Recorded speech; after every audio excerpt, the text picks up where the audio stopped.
بسم اللہ الرحمن الرحیم۔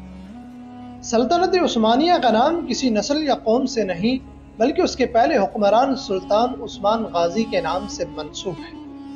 عثمان کے نام پر ہی اس کا نام سلطنت عثمانیہ رکھا گیا۔ عثمان غازی کے والد کا نام ارطغرل غازی تھا اور اس وقت ترک قبیلوں کی شکل میں رہتے تھے۔ یہ تمام قبیلے خانہ بدوش تھے اور جہاں سرسبز علاقہ اور پانی نظر آیا وہیں خیمے گاڑ کر ڈیرا ڈال لیا۔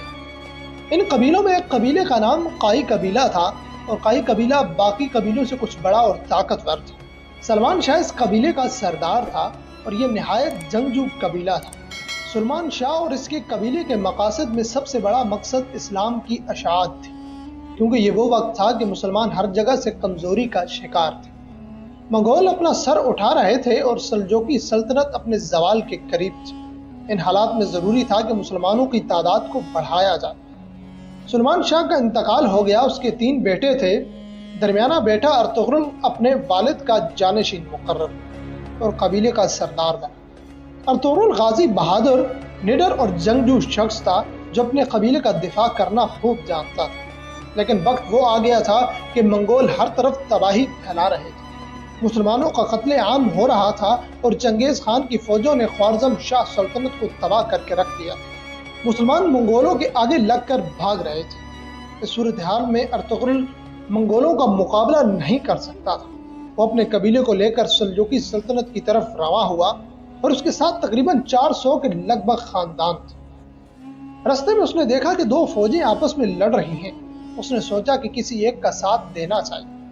اسے یہ نہیں معلوم تھا کہ وہ لشکر کس کس کے ہیں۔ کچھ سوچ کر اس نے جو فوج ہار رہی تھی اس کا ساتھ دیا اور اپنے تھوڑے سپاہیوں کے ساتھ مخالف فوج پر اچانک اور بہت تیز حملہ کروایا۔ وہ فوج ڈر گئی اور سمجھی کہ ان کو کہیں سے مدد مل رہی ہے اور وہ فوج جیتتے جیتتے ہار مان۔ بعد میں معلوم ہوا کہ جس فوج کا ساتھ دیا یہ سلجوقی سلطان علاء الدین کی فوج تھی۔ مخالف فوج کے بارے میں اختلاف پایا جاتا تھا۔ بعض کے نزدیک وہ بازنطینی عیسائی فوج تھی اور اکثر کے مطابق وہ تاتاری تھی۔ بہرحال سلطان ان کی بہادری سے بہت خوش ہوا اور ارطغرل کے قبیلے کو اپنی سلطنت میں اناضول کے قریب سکارتیا کے علاقے میں ایک جاگیر عطا کی اور یہ قبیلہ وہیں آباد ہوا۔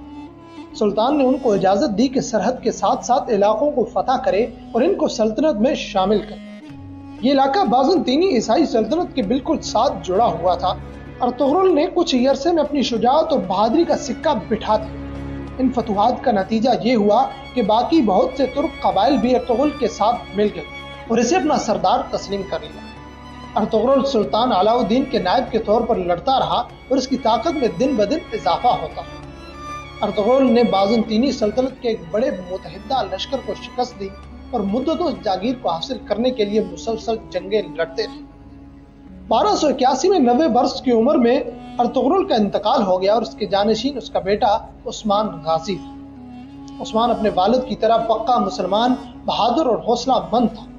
اس نے بھی فتوحات کا سلسلہ جاری رکھا اور ادھر سلطان علاء الدین سلجوقی ایک جنگ میں شہید ہوئے۔ اس کے بعد اس کا بیٹا غیاث الدین بھی تاتاریوں کے ہاتھوں مارا گیا۔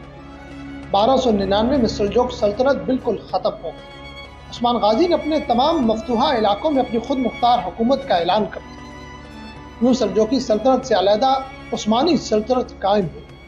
سلجوقوں کے لیے یہ بات تشویش کا باعث تھی، لیکن وہ اندرونی جھگڑوں کی وجہ سے مکمل زوال پذیر ہو چکے تھے۔ امیر عثمان غازی نے بہت سے شہروں اور قلعوں کو فتح کیا اور انہی شہر جو کہ برسا کا ایک ضلع تھا کو اپنا دارالحکومت بنایا۔ سلطان عثمان نے مال خاتون سے شادی کی۔ سلطان عثمان کو سلطنت ملنا اور ایک مضبوط اور اسلامی سلطنت کا قائم ہونا اللہ کی مرضی تھی۔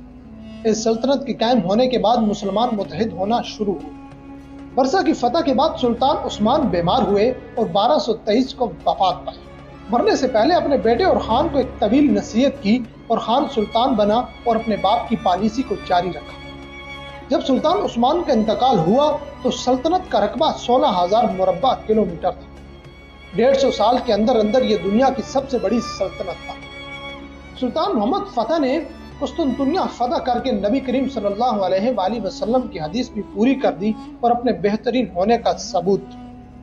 سلطنت عثمانیہ کے نویں سلطان سلطان سلیم اول نے مصر میں موجود عباسی خلافت ختم کر کے اپنی خلافت کا اعلان کر دیا۔ یوں خلافت بھی انہی کی ہو گئی۔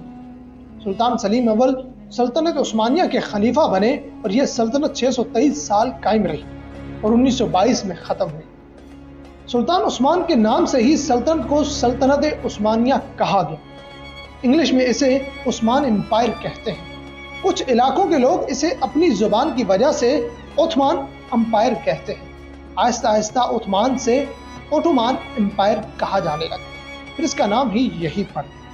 ناظرین، امید ہے کہ آپ کو ہماری یہ ویڈیو اچھی لگی ہوگی۔ اگر ہماری ویڈیو اچھی لگے تو ہماری ویڈیو کو لائک کیجئے، اور اگر اب تک ہمارے چینل کو سبسکرائب نہیں کیا تو کائنڈلی ہمارے چینل کو سبسکرائب کیجئے۔